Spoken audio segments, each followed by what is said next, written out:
it's a time of my life. I'm reaching a big number in my years this year. So it's really just about the feelings that I've had all through my life, because music's always been completely a part of me. I grew up with my parents were in show business. I don't remember a time when I wasn't listening to music, and so it seemed like a nice idea to do something to do with everything that sort of like is a memory for a period for me. Because when you can be anywhere and a record suddenly comes on, you go, oh God, that reminds me when I was whatever. And everybody's the same as that. Everybody. I'm like that. People are like that with music I've made myself in the past. People say, oh, when I hear that song, it reminds me when I was first met my girlfriend or whatever. And memories do that, and songs bring back those memories quick. So it was the idea was to sort of try and find songs from my life that inspired me and moved me in some way. So it was a case of going right back to when I was a kid in the 50s and going through all the decades and finding the right songs that did something for me. Myself and Christian Geller, who's producing the album, found between us songs that were great songs for the time, but was something to do with me. I think it's just a new take on what I do already. I mean, I've been doing different kinds of music, and right back from when I was a kid, when I first started playing in a group. And then when we started recording, we did the same thing for a while. Then we had the Smokie period. I had the Smokie period, where we had a kind of a sound for that time, what was going on. And I've done that quite often since, because I like that. I still like that. But I've tried other things too. I've done things like Midnight Lady, which were certainly 80s kind of synthesizers and loads of reverb and that kind of thing, which was big in the 80s. This is kind of like, for me, it's kind of like a condensation of both of those things that I like. Kind of real music with real instruments, but with a kind of a big, wide sound at the same time. Warm, but in your face, at the same time. So that's kind of how it's the first time I think I've done an album that's got this kind of warm production, but it's still right up in your face, and which is the two things that I like the best, so it's great to put them together. One of the biggest risks I ever did was probably leave Smokie, because we were together for a long time. I mean, I knew those guys since I was a kid, and then we came through a lot of hard times and failures. We had a lot of records out that just bombed, and then we started to have success, and so we were running on that success, and it was a thing, and everybody knew me from Smokie, and that was who I was, the lead singer of Smokie. So to go away from that and suddenly not have that backup and the camaraderie of people you'd known your whole life was very nerve-wracking. And so that was a huge thing for me to do. I'm glad I did, because it was, I think for me, was the right time to do it. The album's full of songs that are personal to me anyway. It's a brand new song. It's the title of the album, which is Lifelines. So that for me is personal, because it's actually explaining the going back. Do you remember when we were there, and remember when we did this? And all those lifelines we shared together, and these are the songs that were the lifelines. It says that in the song. So that's personal for me. Whether or not later on, when I've been listening to the album for a million times, whether or not that will be something else will grab me, I don't know. But at the moment, it's the new song, Lifelines. If I go back to when I was a tiny little kid, my grandparents were in show business. They were in concert party during the First World War, going around entertaining the troops in hospitals and stuff. So I was born into that, And of course, that was a big support to me, because of the fact that it was surrounded me with music. It might have been an old-fashioned type of music for today, but it was music nevertheless. And it was the first thing that kind of got me inspired to want to make music. I mean, I remember we used to have, when I was a little kid, at my grandparents' house in a place called Redcar in Yorkshire, the whole family used to gather there, all my aunts and uncles and cousins and everything. And my grandma played the piano. So We had a piano in the corner, and so certain times of whatever it was, we'd all be in the main living room, and everybody start singing these old songs. You know, shine on, harvest moon, which nobody knows anymore. But the main thing about that for me was that in the second part of that song, both my dad and my granddad used to do the harmonies. And then that was like, what's that?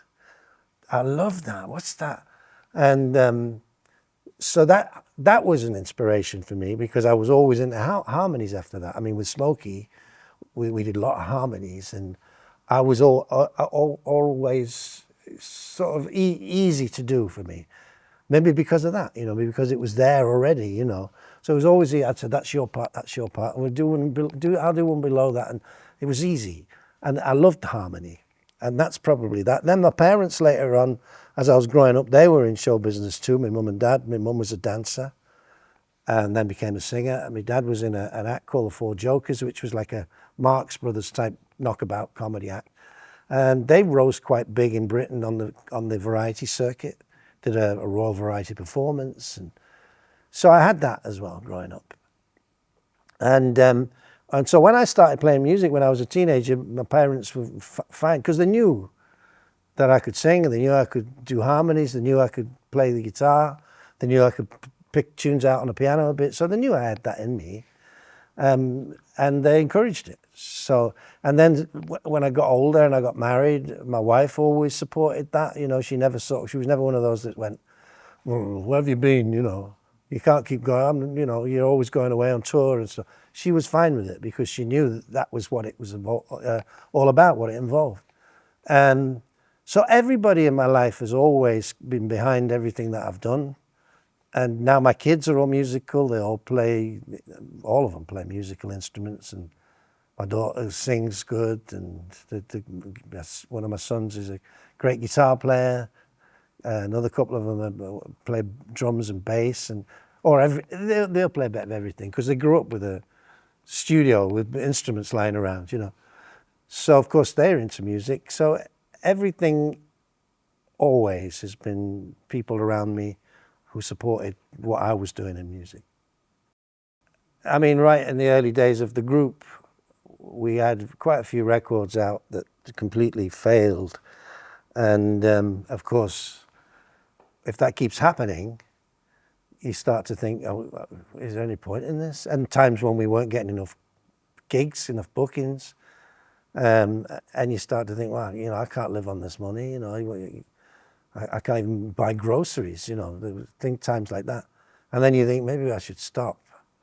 And the thing was, every time we thought we should stop, something would come around the corner that you didn't expect. So we'd be like, I remember we were going to stop at one time, and then we got asked to be on Radio 1 in England, BBC Radio 1, to do some shows for them. And we were, oh, this could be it, this could be the change.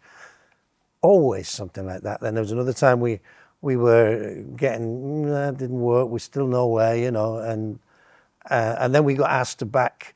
There was a guy called Peter Noon, who was Herman's Hermits, who were big in the 60s. And he was looking for a new backing group, and he wanted us to be his backing group. This is it. He'll take us to where we want to go. He didn't. But and he always said, well, next time I do Top of the Pops, I want you to come on with me. And oh, great, we're going to be on Top of the... He didn't.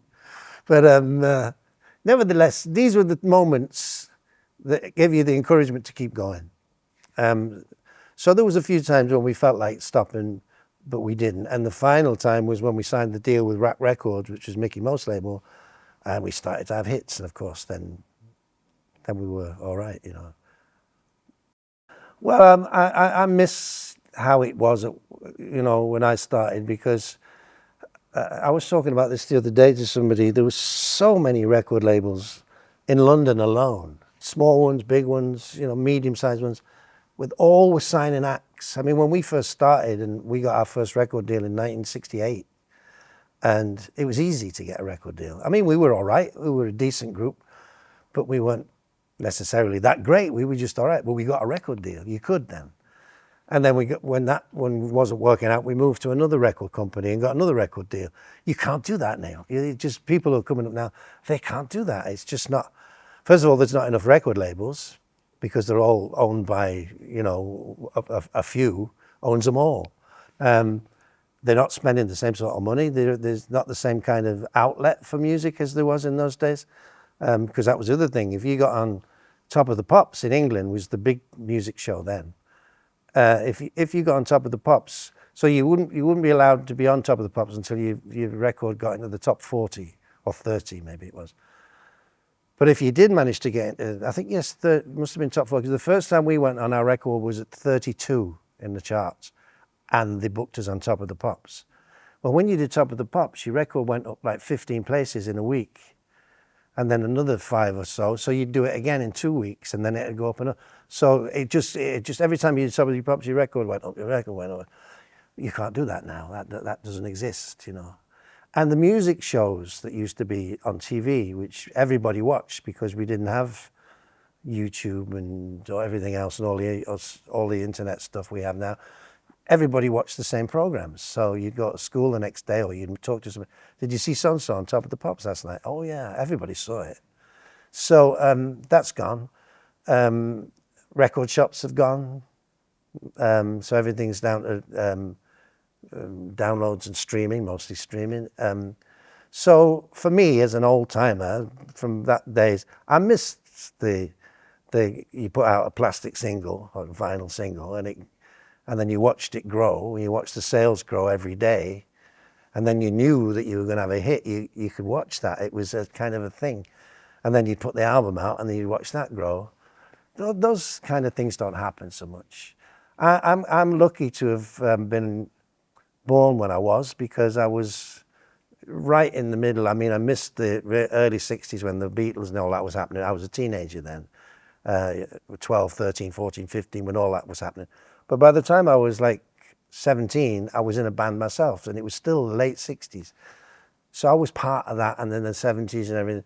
Very lucky to have been around at that time. I would hate to be the same age having to start now. Much more difficult. The sound of the record sounds like me as well, although it's a sort of a new take on the sound, but it sounds like me. I think they'll love it. I think it's a very emotional song. It goes with the theme of Lifelines and the idea of going back through the music that influenced you through your life. They'll feel that straight away, I think. And it's a really good song, really good tune. I think I hope they're going to love it. And I think they will. That's the beauty of this album, because all the songs are great songs. And if you get a great song, it's a joy to sing them. I've been in the music business for long enough to have sung some really bad songs that I never really were into, And they're hard to sing, It's not a joy. But when you're singing something that you've loved for years, one of your special songs, and you get a chance to sing it yourself, it's a joy to sing. So I think when they hear the album, they'll hear all these great songs, one after the other. There's no bad songs on the album. Those who remember them from when they were out I think will love the new arrangements, the new way it's been done. And those that don't even know them are going to fall in love with them for the first time. So that's what my hope is. Be careful who you trust, for the first thing, because it's a business. You start off when you're a kid and it's for fun. You're doing it for fun. You're not doing it for anything else. And you have to learn after a while that it's also a business, because there are people out there whose job it is to give you financial advice or legal advice or whatever. And you've got to be careful with all that, because it's very easy, not so easy to make money in the first place. You've got to work very hard for a very long time before it starts to work financially. But it's so easy to lose it if you don't have the right idea of how it works. And we went as a band. Smokie went through a period where it was like, ooh, now what? We thought that was going to be all right, and it isn't. And that makes you then think again and think, well, I'm going to watch that next time. I won't take my eye off that next time, because you do. You young lads, you just want to play music, and you leave that to the grown-ups, and the grown-ups don't always do it right. So I would say to my early self, watch that. Make sure that you try and enjoy what you're doing. So don't do stuff that you don't like, because that can be hard.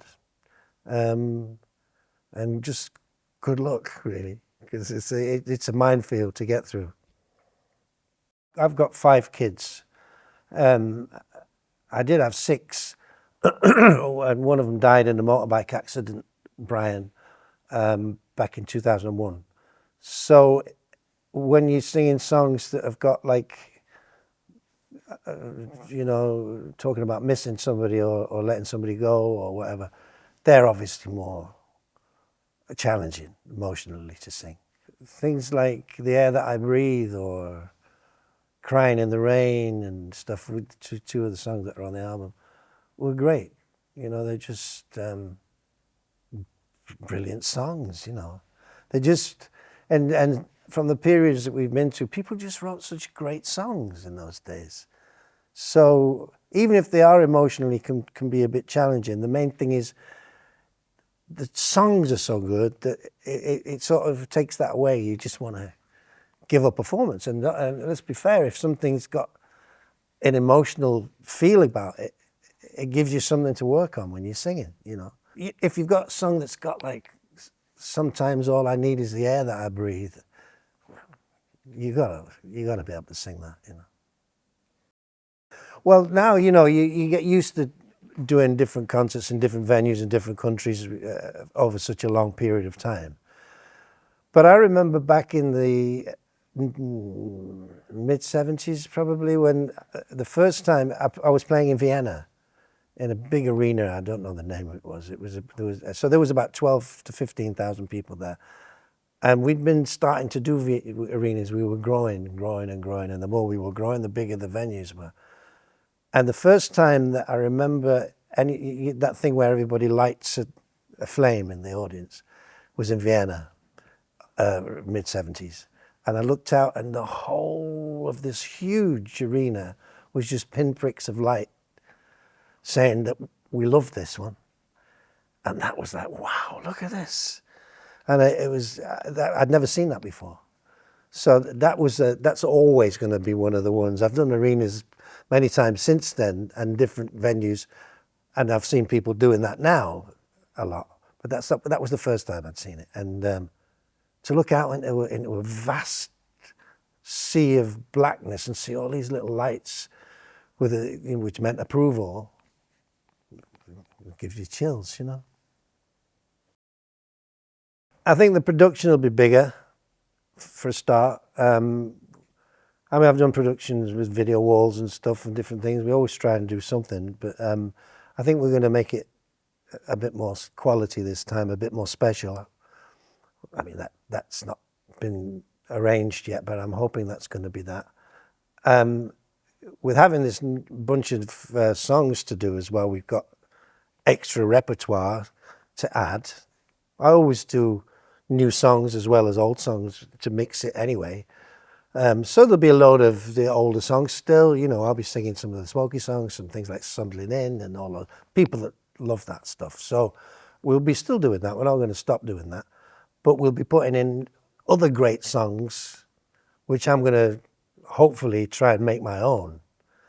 So it'll be like, instead of just having the however many hits it was with, 15, 16 hits that I do already with album tracks, it'll be like 15 or 16 hits plus another 15 or 16 hits. But so I'm hoping it's going to be like there won't be a moment where people can go to the toilet. They'll have to stay and watch every song, It's going to be an emotional journey through time, and it's going to be great for us all to play those songs. And I think take the audience through an emotional journey through time, through the songs.